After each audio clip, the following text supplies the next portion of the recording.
New Thought Media Network. We are a global broadcast network of positive music, media, and entertainment, inspiring humanity's evolution along the journey of enlightenment and creating a world of love, peace, empowerment, and prosperity for all. New Thought Media Network. Positively inspiring.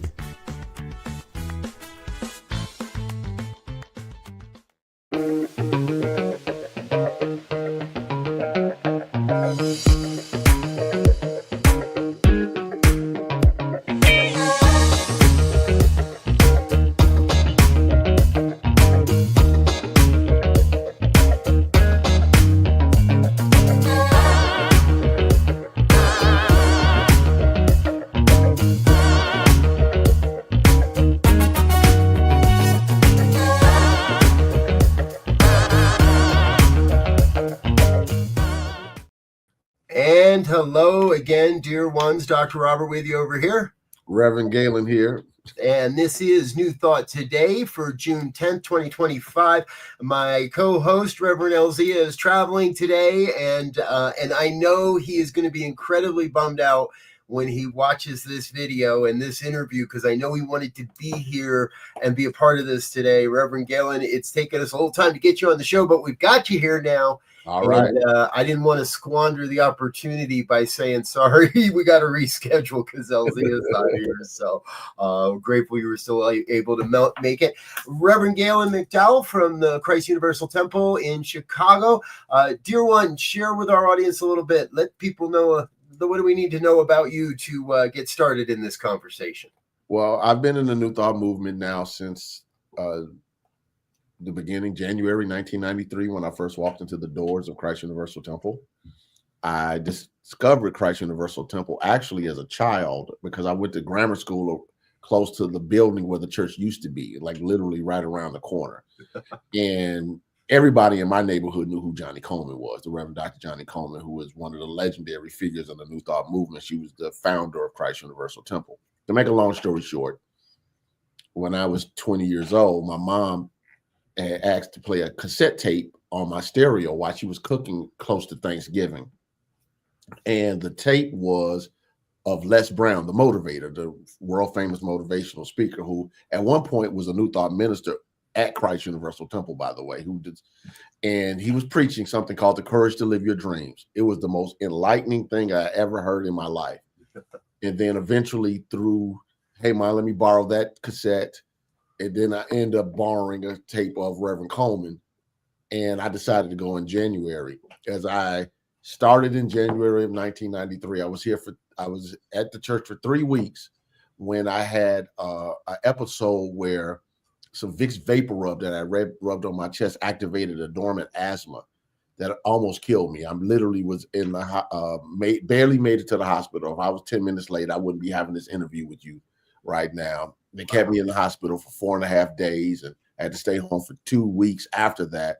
But I remember being in the hospital, and I grabbed my books because Reverend Coleman said, sign up for a class. So I was like, well, Johnny said sign up. So I bought my books from my first class, and I'm in the emergency room with these 2 books, holding them. And my mother's pacing back and forth, and I'm her baby. And I said to my mother, Ma, according to these books, I don't have to have this if I don't want. And that started my journey. Wow. So, to make a long story short, that was January. By the time I was able to leave the house, it was February. And everything from that point on I was reading, praying, meditating, denying, affirming, doing everything that I was taught, taking classes at the church, here Sunday, buying every cassette I could buy. Every extra dollar I had was to help me understand what Johnny Coleman was saying from the platform and what those books she told us to read and for the classes were saying. By the time of end of May, I had a complete healing. I don't want to tell the whole story because, for time constraints, but by that point, I was on 2 inhalers and large pills to keep my lungs open. By the end of May, I was off of all of that stuff, and I've never had a relapse. Wow. So that was my journey into going into New Thought. Now, eventually I became a licensed teacher for the Universal Foundation for Better Living. And then after that, Reverend Coleman invited me onto her staff. I was preaching as a teacher on her platform. I got into the ministerial program for the Johnny Coleman Theological Seminary, became an ordained minister. Currently, I am the senior assistant minister, the executive minister, and the director of the Johnny Coleman Institute at Christ Universal Temple. I'm also well known for my podcast that I've had since 2012, March 2012, which is Truth Transforms with Rev Gaylon McDowell, which was originally on Unity Online Radio, which is now on mindbodyspirit.fm. And that podcast is over 500 episodes of me teaching New Thought principles, universal law, how to transform your consciousness, forgiveness, spiritual healing, prosperity, all of the stuff that we teach in New Thought, metaphysical Bible interpretation, etc. So I have a reputation as far as the podcast is concerned, because those people might not ever walk in Christ Universal Temple or encounter Christ Universal Temple from around the country. And I'm also aware that at the local ministry and in the Universal Foundation for Better Living, I have taken on various roles. I write for our periodical, The Daily Inspiration for Better Living. Matter of fact, I just wrote for the May-June, I wrote the entire month of June in our periodical, which is similar to the Daily Word or the Science of Mind magazine. Gotcha. That's the short version of me. I'm married. I have a child. I have a daughter, Angel, stepdaughter, Madison. My wife's name is Tiffany. Oh, there we go. So I think I covered all of it. Yeah. I had a feeling there's a few things we might have jumped over in that whole journey, but it's a lot of I jumped over. Yes. I love hearing this because it's not. I love hearing people's origin stories. I love hearing how sometimes we find New Thought, but more often than not, New Thought finds us. Right. And and we're gonna talk about the podcast a little later, and some of the dignitaries, some of the special celebrity type people you've had on the podcast. But before we get down into all of that, it sounds to me that New Thought really kind of found you. Mm-hmm. Mom says, "Hey, I need to borrow a tape player," and next thing you know, you're playing those tapes, and it seems to me like you had an opportunity to be a part of a community, a spiritual community there at CUT during a very, very special time. Yes. I'm from the CSL side of life. Truthfully, we very rarely ever spoke about Dr. Johnny Coleman, and unless you went out and heard the name and went out and tried to figure out who it wasn't really something that was part of my upbringing in the New Thought movement.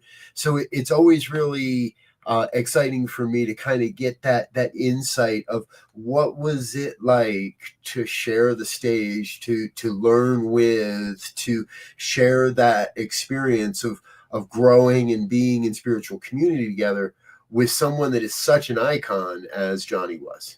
Well, it was interesting. So by the time I came to Christ Universal Temple on the campus where I'm in my office at Christ Universal Temple right now, it was, and no exaggeration, our seating capacity is about 3,200.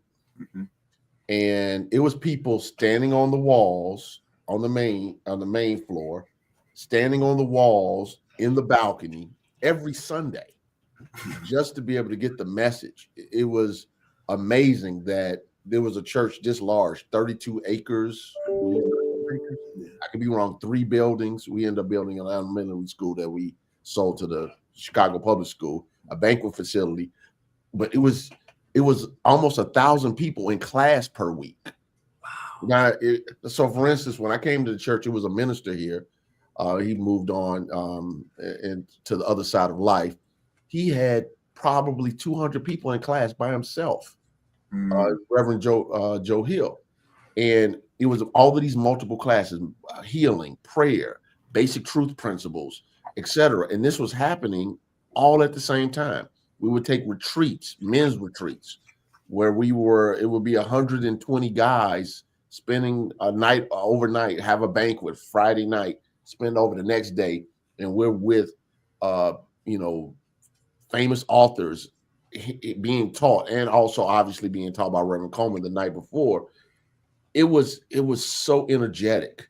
it was so powerful. It was so what's the word I can use to borrow a quantum physics term? It felt like I was in a field of consciousness, where in this community, we were a community, and I still believe that we'll hope maintaining that legacy, but we're talking about the Johnny Coleman era, where transformation could happen at any moment. Let me give an example. Is it okay for me to give a quick example? Absolutely. So she was known as a spiritual healer, but like many leaders in New Thought, you're trained to do it a certain kind of way, spiritual mind treatment. But she believed in praying with people, like holding them, touching them, laying hands on people, etc. So she's teaching all of these metaphysical principles, but in and of herself, she's a field. She's a presence. Yeah. And I can remember we were in our smaller chapel where we have classes and weddings and memorial services. And somebody walked up to her after a meeting, nobody's praying, and they just fall out under the spirit, sort of like at a Benny Hinn crusade. Right. And she's like,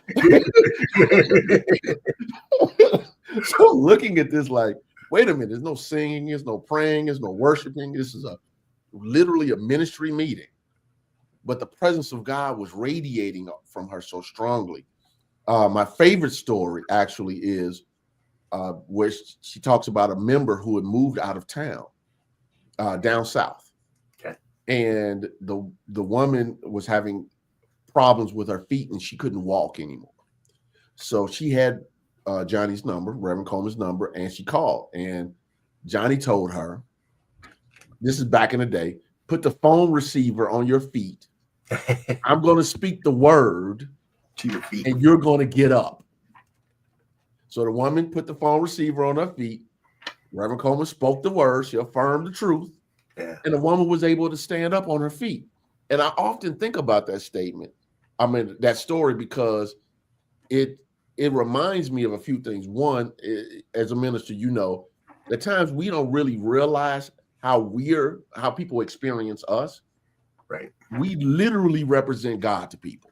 We teach that God is in every person, but to the everyday regular person, we represent God. So that was a great reminder. 2, what type of faith do you have to tell the person that you need to take immediate action? Put the phone on your feet. I'm going to speak the word and you're going to get up. She didn't say, I'm going to speak the word and you're going to get better. We're going to hold the consciousness. We're going to hold to the truth. She said, I'm speaking the word. Right. And you're going to get up. Yeah. The absolute conviction in that statement still to this day is teaching me. And I hope it can help your listeners. I think you're straight up right on the money on that one there, right? That sense of conviction that this is how it works. I know how it works, and I love hearing stories of demonstrations. I think in some ways, New Thought we're losing that. We've lost that a little bit, where it's the everyday miracle, and it's the this or something better, or but to have those and to keep those memories alive, to have those stories that say, this is how it works. I'm going to speak the word. You're going to hold the phone to your feet and off we go. And this is going to happen. And it's important because, well, you're already saying it. We've got to continue that legacy, and you have a unique position to do that. You're in a unique position to be part of that team there at Christ Universal Temple. And so I'd love to hear a little bit more of what's happening at CUT. What's the exciting stuff that's happening there? How are we continuing not only the legacy of who Johnny was, but as you said, that understanding that this is within all of us and everybody can use this? Yes, so obviously Christ Universal Temple, founded by the Reverend Dr. Johnny Coleman, is currently led by the Reverend Dr. Derek B. Wells. Reverend Wells is committed to making sure that people get this practical, better living message so they can use what we teach in New Thought to transform their daily lives, so they can have better homes, better relationships, more abundance in their lives, heal their bodies, have peace of mind, have a sense of purpose and dignity. I think it's really important that on a Sunday to Sunday basis or a day-to-day basis that we're doing the things that's necessary to help give people the tools they need to discover their own divine nature. So for instance, we just had a spiritual healing service this past Sunday where we get together and we have extra music, extra worship music, songs. The ministers go out and pray with the congregation, and we're actually affirming the truth with people individually and collectively. That's a part to maintain the consciousness. But at the same time, we've been doing work around all the areas of a person's life this year. So I don't think I have it with me. Actually, we actually do. This is we're working. I created this vision board where we are dealing with different parts: spiritual growth, health, etc. So every section is a particular month. Right now, we're dealing with business and career. How do you apply new thought principles to help your business and career life? Because it does make a difference. So what we're seeking to do, whether I'm in the Johnny Coleman Institute, where I'm the director, having classes on metaphysical principles like the Lord's Prayer or some consciousness class, but I'm also teaching a class called Get Your Money Right, where we're doing the new thought principles, how to visualize, how to hold the consciousness, how to program your subconscious mind, but also the nuts and bolts of how do you have an emergency fund? How do you get out of debt? How do you invest in your good? How do you protect your assets? These are conversations we also have to have in church.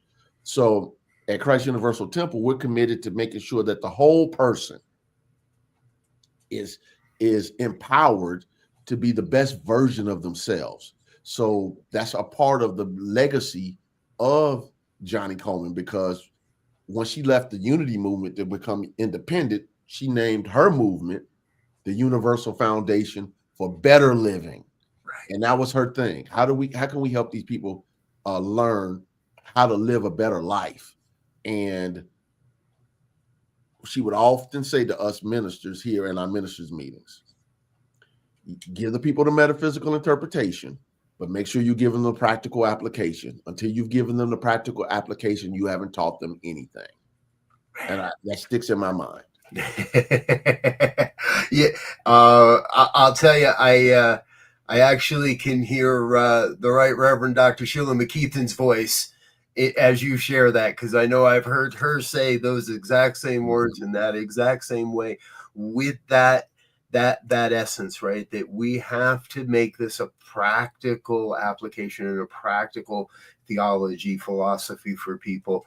And I will say I had a chance about 2 years ago now, maybe 3, during an International New Thought Alliance conference that was there at CUT.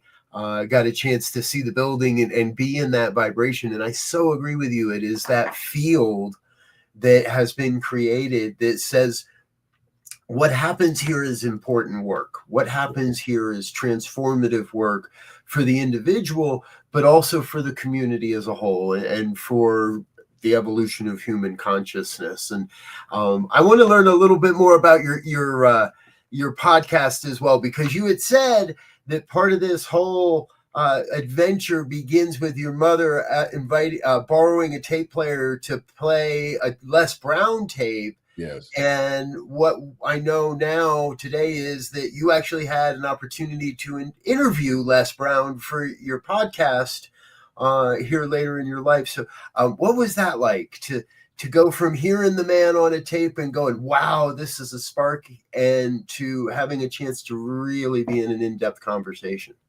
Well, in full transparency, the moment I saw him in person at Christ Universal Temple, I made it my business that he knew who I was. So, so I would consider him a friend. He will text me on his own, especially when he's like, hey, Gaylon, do you have this book, or some reference, etc. Because I'm sort of the reference person in the Universal Foundation for Better Living. People come to me to find out information. Yeah. So, but interviewing him all of these years later, outside of our own private conversations, was was really interesting from the standpoint of if I didn't hear him, I don't know where I would be right now. Would I found Christ Universal Temple? Well, I found Johnny Coleman. Well, I found New Thought. How would I have handled the situation when I end up activating the dormant asthma? Would I still be dealing with that situation right now? The ripple effect of my mother just asking me to play his tape changed my life forever. So I will always be eternally grateful to him, because when I was interviewing him, actually, I was interviewing him about the impact that Johnny Coleman had on him, because he talked about how he was, I think he was a congressman in the state of Ohio, and how he had read about Johnny Coleman in Ebony magazine, and he traveled to Chicago to meet her. And when he came here, he said he left with a sack full of books and decided eventually that he was going to reboot his life. He came back to Chicago. He was living with one of the teachers of our ministry, as a board, literally renting a room to study at the church, go through the programs, get ordained, all of the stuff, traveling with her to go see Reverend Ike and all the other stuff.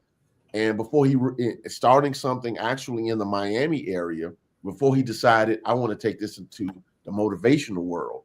So to hear the story of how one of the most powerful, if not the most famous motivational speaker of all time, was actually influenced and taught by the same woman who taught and influenced me.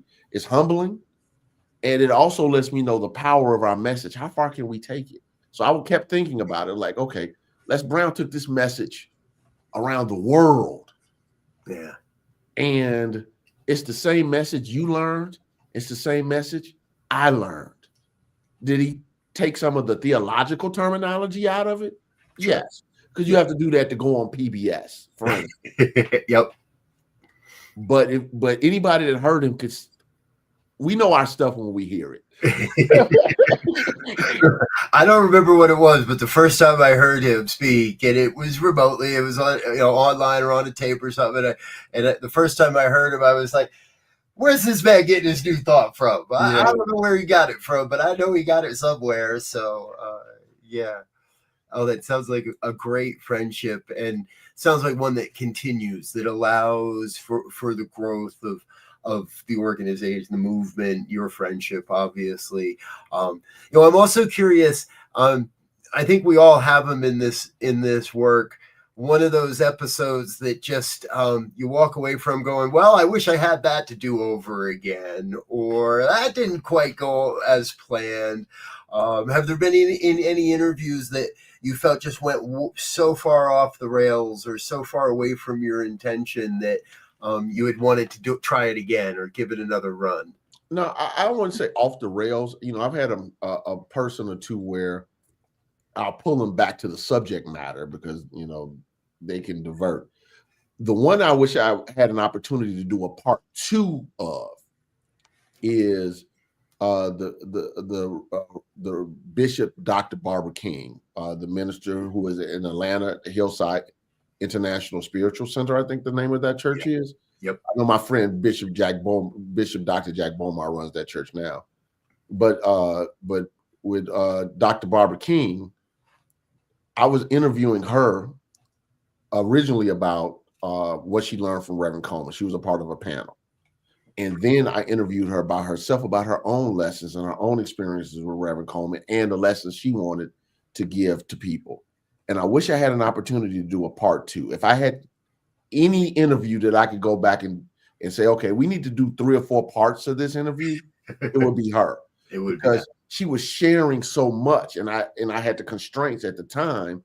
I was on Unity Online Radio, which meant it was live, and I had to keep it within a particular time frame.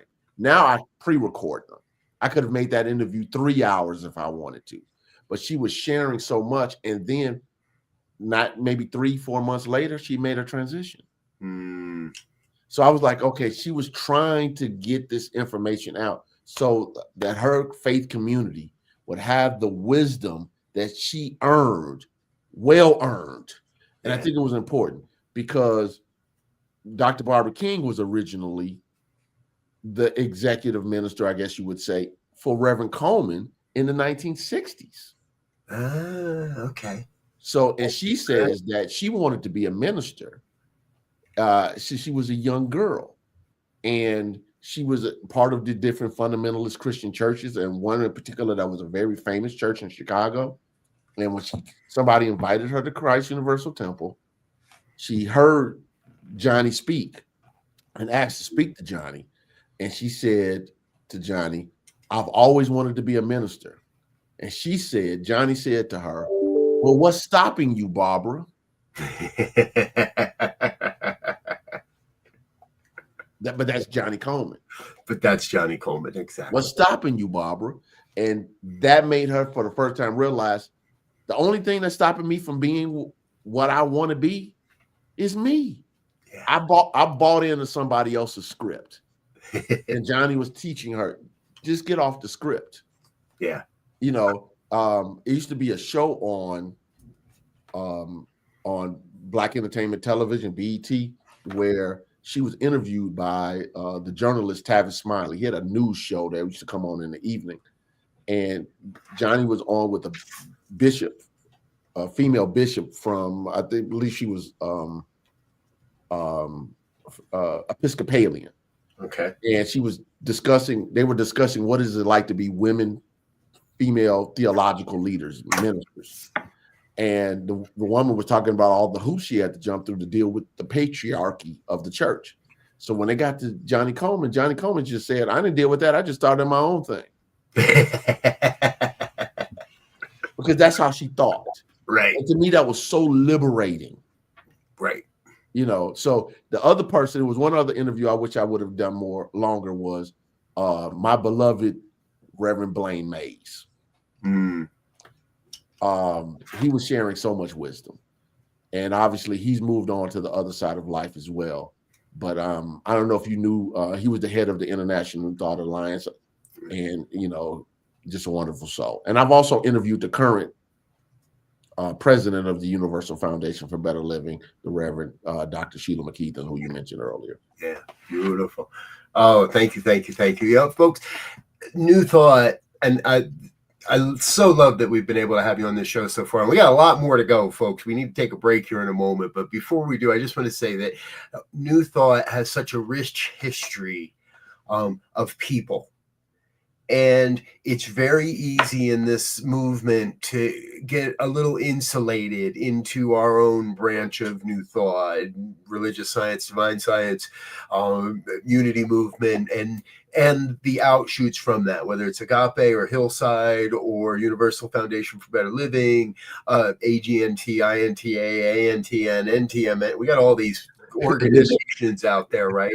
Yeah. It's important to know the history and how the influence has traversed, how it has traveled, how it has moved from hand to hand, from person to person. And before we do take our break here, I want to invite everybody, head over to mindbodyspirit.fm, do a quick search for Reverend Gaylon's podcast there. And of course, just as I say that, it goes away from this ticker at the bottom. But with over 500 episodes, there's a lot to learn. Truth Transforms with Reverend Gaylon McDowell. You can find it on all of your podcast platforms. Look for that. We are going to take a real quick break and give our sponsors and organizers and some people a chance to say hello, for you to learn a little bit more about what we do here at New Thought Media Network. However, please don't go away. Stay with us. We're going to be right back in just a minute or so with more on New Thought Today.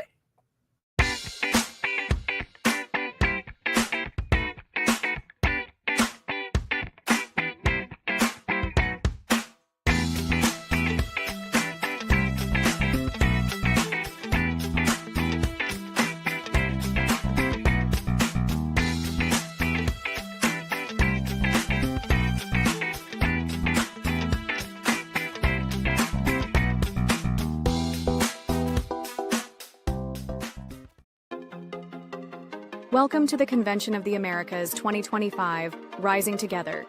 Join us for a truly bilingual retreat experience on the shores of the beautiful Lake Chapala, Mexico. July 22nd through July 26, 2025, at the Hotel Villa Monte Carlo in Jalisco, Mexico. Featuring Reverend Jeffrey Ryan, Dr. Jose de Lira Sosa, Reverend Dr. Kathy Ann Lewis, Reverend Dr. John Waterhouse, and Reverend Dr. David Bruner. Registration is now open, and payment plans are available. Simply visit www.conventionoftheamericas.com. Come be part of a transformative gathering with powerful presentations, workshops, networking time, and just good old relaxing and connecting.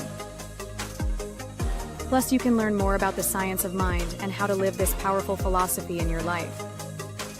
Transform your life at Convention of the Americas 2025, Rising Together.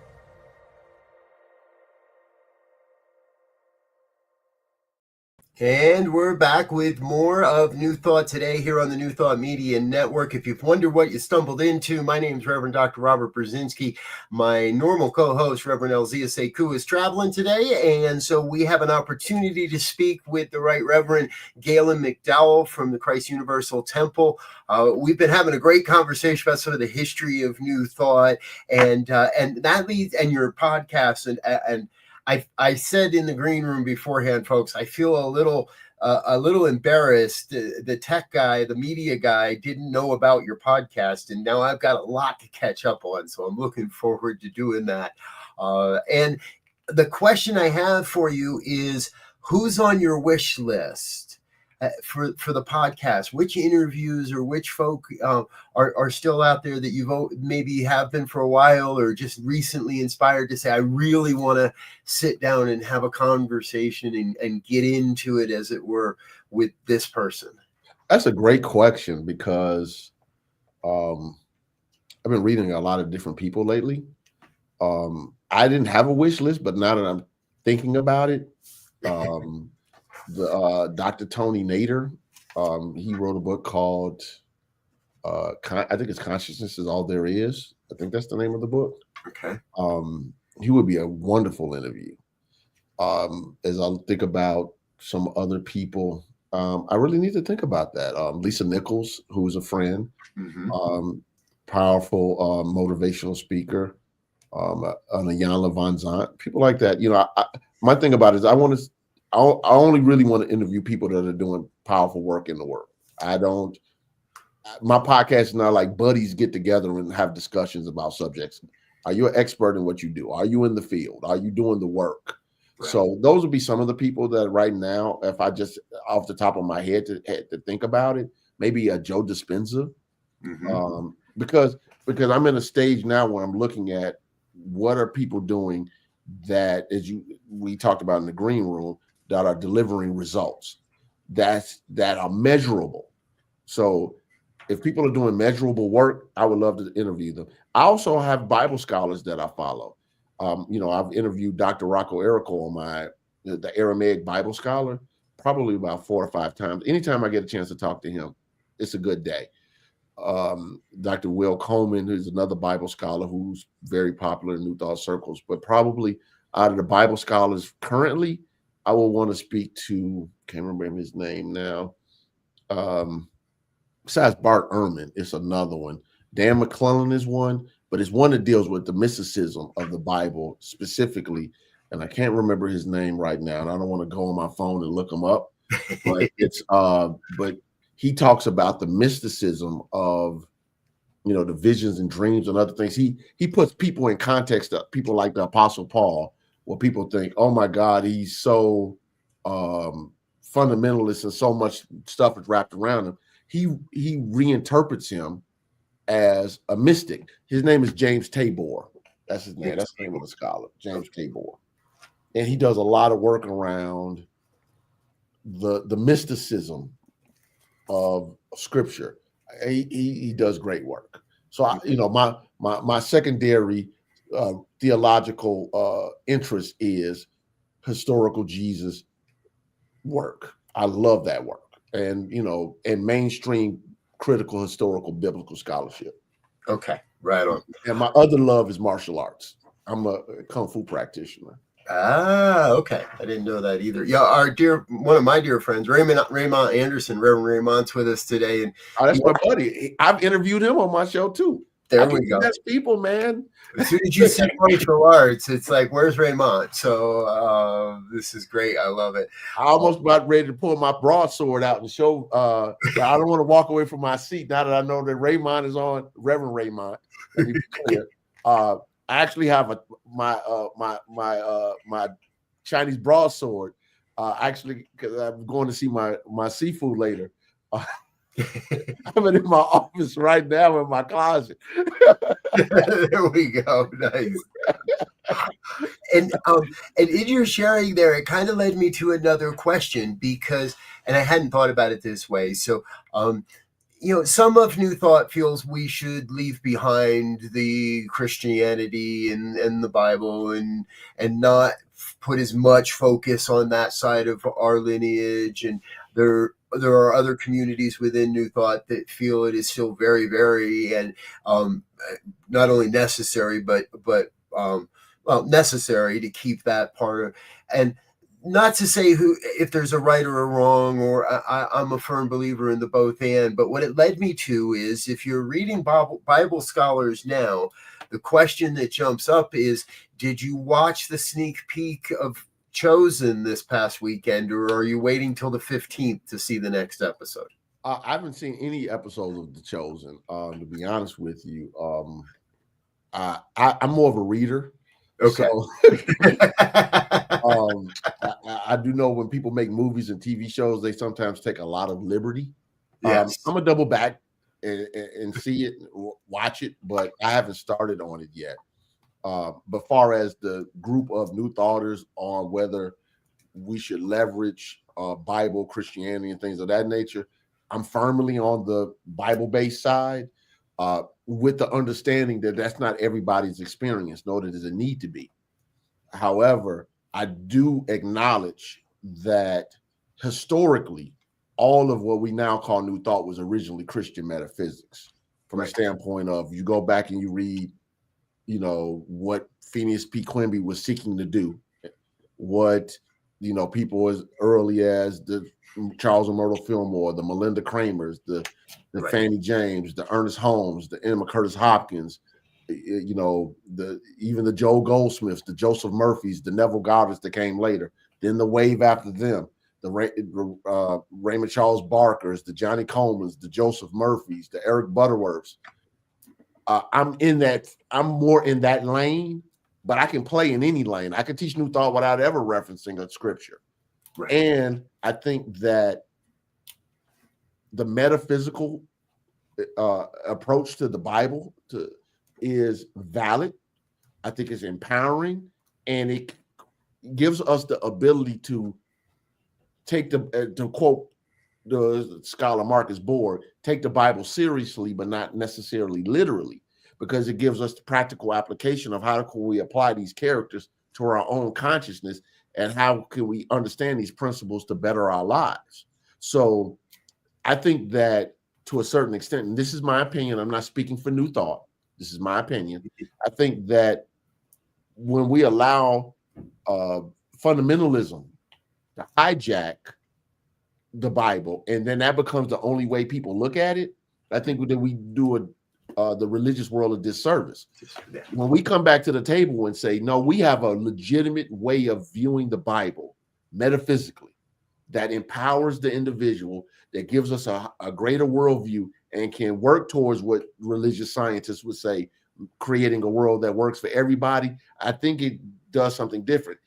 I've had religious science people tell me, hey, could you teach me how you all do the metaphysical Bible interpretation? Because they understand the value of it. I've gone to non-unity or non-UFBL churches, and I've spoken, and people tell me, oh, you can't use these terms, or you can't talk about the Bible and Jesus and that and the other. And I always do it because that's who I am. Don't invite me if you don't want to hear that. But yeah. And what the parishioners say to me to a person is, you made something make sense that I learned as a child that never made sense before. I don't think we have to give up the Bible. I do think we need to bring our unique interpretation to it. And I think that because we don't have to have people be literal people. It don't have to be a literal Adam and Eve. It don't have to be a literal XYZ. We don't have to literally believe that Jesus is coming as the smackdown God to blow up the world like the book of Revelation says. We can still get value from these scriptures. People grew up with these, you know, just to be very frank, I think about my grandparents left Mississippi, the Delta area of Mississippi, literally my grandfather running away from racism because he was going to be killed. These stories, biblical stories, these hymns, reading about the Moses, reading about the Jesus, those were the things that carried my ancestors through very tough times. Then you tell people you just don't need any of it. Doesn't necessarily work for some communities. For some communities where that wasn't necessarily entrenched, it's not a big deal. For other communities, you need to create a bridge. I think New Thought needs to make sure that we're always presenting a bridge that can help them understand the faith of their religious tradition into this modern, metaphysical, spiritual, mystical light. I think that's part of our responsibility. But that's just my opinion. I love how you say that because it, and thank you, because it helps me be able to better represent this as well out into the world. Yes. We say it all the time. We're the ones we've been waiting for. So all these phrases, and what if we are the ones that are here to help other groups understand that mystical approach, perspective of the Bible, of the Jesus story, of all the stories in the Bible, and open up a greater understanding. It can be a fine balance. You're in the church world, you know how it is with people. It can be a fine balance between desires and comfort, and a fine balance between our willingness to stretch ourselves and to move into a greater experience of life. Yes. And one of the things I can remember having a conversation with a woman, I was at a religious science church, and she has a challenge with me teaching, what was the story? The Good Samaritan, because she was, her background was Jewish. She was a New Thought congregant, but her background was Jewish. And she said, well, this story has been used to hurt my people, but I was able to present it in a different light. You know, first I presented it in a light of its original context, not how people was using it for anti-Semitism, which is clear. Because sometimes before we get to the metaphysics, we need to clean up the falsehoods around a story before we can even present it metaphysically. And then by presenting the metaphysics for the story, it created a different conversation. I want to repeat that real quick. Sometimes we have to clear up the false understanding, false perceptions, false teachings around a story or a lesson in order to enter into the true mystery and therefore the true transformational nature of it. Yes, absolutely. Beautiful. Well done. All right. Thank you. Okay. Before we run out of time, generally one of our favorite questions around this show is that opportunity to take a look out into the future. Okay. You have a very rich history with New Thought. You have, you've got more years under your belt than I do in this thing. And so you've had a chance to see how things progress, how organizations come and go, if you will, and how organizations transform. Overall, what do you see as the growing edge, the future, the 5, the 10, the 20-year vision for the New Thought movement? Well, one of the things that, let me talk about concern, okay? Because the concern will create where I think we could go. One of my concerns about New Thought is that the moment we get away from the results that we promise with our teaching, what do we tell people, to borrow Ernest Holmes, change your thinking, right? Yep. Change your life, right? Exactly. Johnny Coleman would say, I am the thinker who thinks the thought that makes the thing. Emmett Fox would say there's no such thing as undemonstrated understanding. I say you can't outperform your own consciousness. Now, I've been saying for the last several years that New Thought, without its emphasis on demonstration, is another progressive theology without teeth, where it sounds good and we do the, excuse the term, the kumbaya, everybody get together, hold hands and be nice, which is great. We need that. But we also need to make sure that people understand that the power of our message is in its practical ability to be demonstrated. We have to be able to go there and be a space to where we say we're okay being the place to where mysticism, metaphysics, and practicality meet. Okay, that's one. Two, when we start talking about the New Thought movement, one of the debates that I'm having with some of my peers is around us not being afraid to be unique. So I use the example of Apple iPhone. I have an iPhone versus Samsung. Now, there are more Samsung phones, Android phones, rather, not Samsung, Android phones and Apple phones. Got two of them right here. Huh? I got two different ones right here. Yeah. Yeah. But Apple phones have people who buy iPhones. We are very loyal to this is how we move. We're our own tribe. Now, what do I mean by that? Be okay being uniquely New Thought. I hear too many New Thought people, in my opinion, this is my opinion again, not representing CUTO UFBL, that try to sound like the Word of Faith Pentecostal preacher, that tries to sound like the motivational speaker versus teaching in a powerful, inspirational, and practical way the principles espoused by New Thought, whatever your branch is. Right. All right. But are you willing to be the niche store that is impactful that people come to? Or are you trying to compete with Walmart? Walmart is the larger fundamental. So if I sound more like the Walmart version of spirituality, I might be able to get more people, but our teaching is going to get lost in that.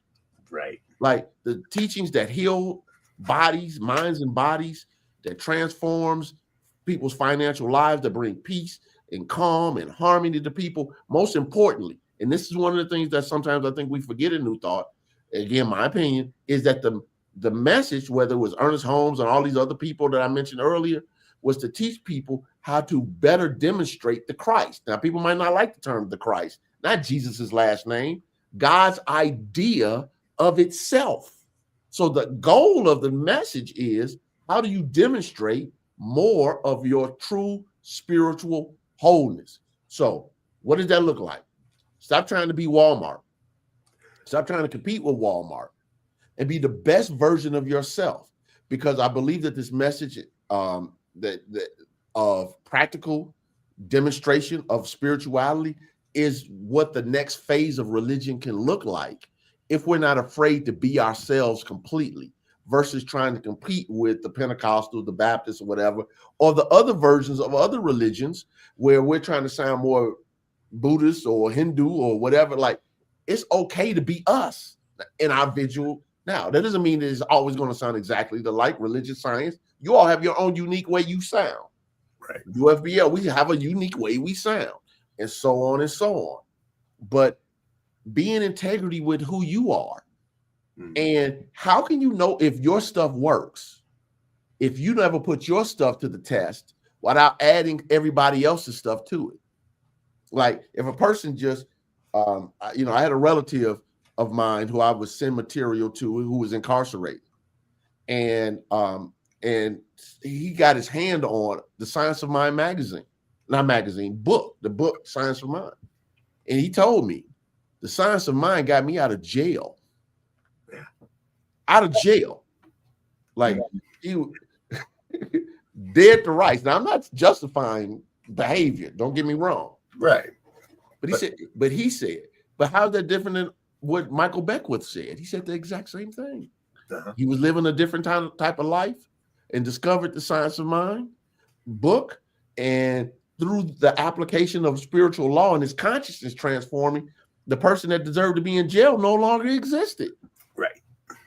So I believe that's what we need to do. We can't just be a progressive theology without teeth. We need the demonstration of the presence of God showing up in everyday life. I think we need to have better presenters, because I think in any religious movement, you have to have people who can present the message well. You have to have scholars. You have to have the people who create curriculum and do all the work that needs to be done to train people and create systems and churches and centers and all of that. But you also have to have people, what the Christian church would call the evangelists. Who are the people that can proclaim the message strongly and powerfully in the world? Because that's how you get people to pay attention to the rest of it. Yeah. So those are just two quick, short things. And in today's TikTok type of I don't want to say mindset of attention span. There it is. In today's TikTok attention span, we have to have very powerful, very powerful presentation, and I want to echo of the message. Yeah. I was actually on a call with a mentor of mine earlier today, and part of what we were looking at over the last 20 plus years of working together is some places, not throwing anybody under the bus, some places want to focus on how do we build churches, and it's real easy to lose the message in that. But I have yet to see a place where where people focus on the message, moving that message, helping people understand it, helping people utilize these principles, that hasn't grown as it goes. Yeah. Yeah. And I think the thing about it is, one of the things that New Thought, I think, has to be okay with is it's okay to have lecturers and preachers. Like, I consider myself a preacher. Right. I powerfully proclaim this message with all the passion that any preacher that is considered, quote unquote, in a Christian fundamentalist circle would do, because I believe in the message so strongly. Now, there's a time to teach, but there's a time to move people into action with the message. Yeah. And I think that we have to make sure that we have both. It's not an either or, but you're not going to catch everybody, especially with this, the attention span that people have these days with, let me read to you what Ernest Holmes wrote in 1952. And we just stay there with that monotone, and a divine mind said, et cetera, et cetera. And next thing you know, you're losing people, because you have to move them with the message, and they have to know that it's relative. And by sharing, one of the reasons why I share a lot of personal testimonies in my sermons and classes and workshops, because people have to know, how did you deal with the situation? How did you use the truth? How did the people that you know use the truth? Great that Charles Fillmore got his healing. Great that Johnny Coleman got our healing. What's your healing? What's your breakthrough? What's your transformation? What's your overcoming? Because I need to see people with skin on now, not just in the book, that can show that this stuff really can work. Yeah. We've said it before today. We're going to say it again. Demonstrations, documented demonstrations, and those testimonials that do such powerful work. Speaking of powerful work, folks, we do need to say thank you to our sponsors and donors and such. So we're going to do that for just a moment. However, we're not done yet. We've got our final thoughts coming up with Reverend Gaylon McDowell here on New Thought today. So stay with us. We'll be right back after this message. Please help us say thank you to our organizational sponsors, including the Hefferland Foundation, Affiliated New Thought Network, International New Thought Alliance, Science of Mind Archives and Library Foundation, Center for Spiritual Living Denver, Center for Spiritual Living Midtown, New Thought Philadelphia, Planned Happiness Institute, Summit Center for Spiritual Living, One Heart Retreats, Center for Spiritual Living on the Lake, Unity Kitchener, Unity Spiritual Center Ottawa, Om Center for Spiritual Living, Satya Center, Begin Within Ministries, Center for Spiritual Living North Jersey, Unity of Savannah, and the Center for Spiritual Living Seattle, as well as all of our individual donors. Thank you for being part of the New Thought Media Network. please like, share, and subscribe. New Thought Media Network, positively inspiring. And we're back with more of New Thought today here on the New Thought Media Network. My special guest today has been Reverend Gaylon McDowell from the Christ Universal Temple. Dear sir, it has been so much fun having you with us. And I can already say you're already on my list of people that I want to make sure we have a part 2 and probably a part 3 and maybe more. So I hope you'd be willing to come back again sometime. Absolutely. Not a problem. Perfect. Folks, we've had some banners going across the bottom today. If you'd like to learn more about Reverend Gaylon and his work, you can tune into him on Facebook, Instagram. Those are going across. Remember the Truth Transforms podcast on mindbodyspirit.fm. You can catch him there, or feel free to email or even phone call Christ Universal Temple. Just put attention Reverend Gaylon, and I'm sure he or somebody will get back to you real soon. Before we leave, we always do like to get into our final thoughts, and I figure I'll just kick it over to you, sir. What would be your final thoughts to this conversation today? The final thought is, I think that New Thought has to evolve to the point to where, one, we have our own accredited universities with a level of accreditation to where if a person can go to Moody Bible or Liberty or Notre Dame or whatever and get the highest level of accreditation that's acknowledged everywhere, we need to be able to do the same. A lot of us who have spent years studying New Thought metaphysics, we can't necessarily take those credentials everywhere. And I think if we want to get younger, we have to be able to have credentials that allow us to travel in different areas of the world. The next thing I would say is we need to write more. That's one of the things that I've told myself. We have to be the Joe Goldsmiths, the Joseph Murphys, the Eric Butterworths, the Raymond Charles Barkers, the Catherine Ponders, the Ernest Holmes now. If you're a New Thought leader and you're out there and you're saying, what do I have to bring to the table?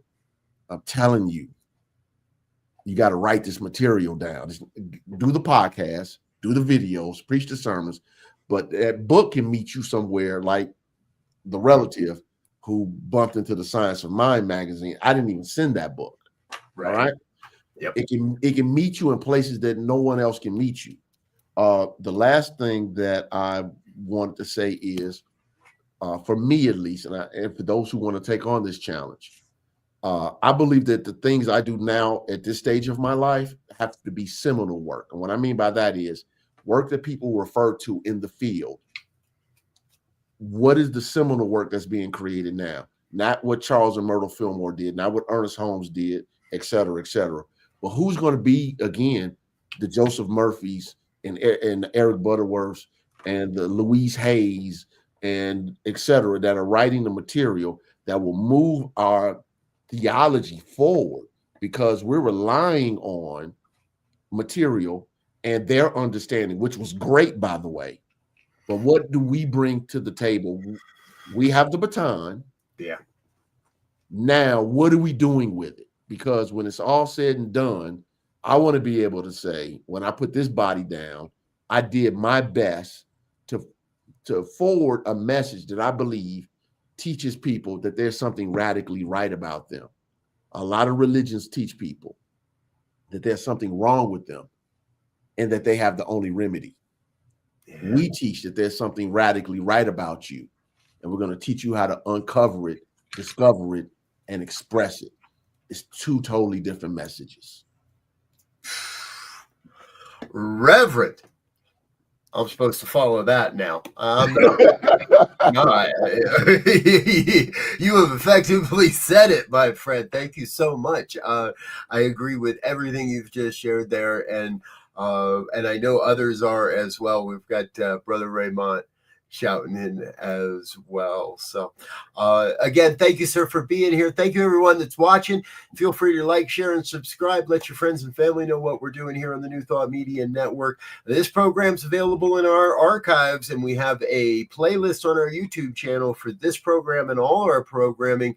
Be sure to tune in again next Tuesday, 2 p.m. Mountain Time, as we go even further with ideas on New Thought today. Until next time, I wish you peace and richest blessings. Bye now. God bless you all.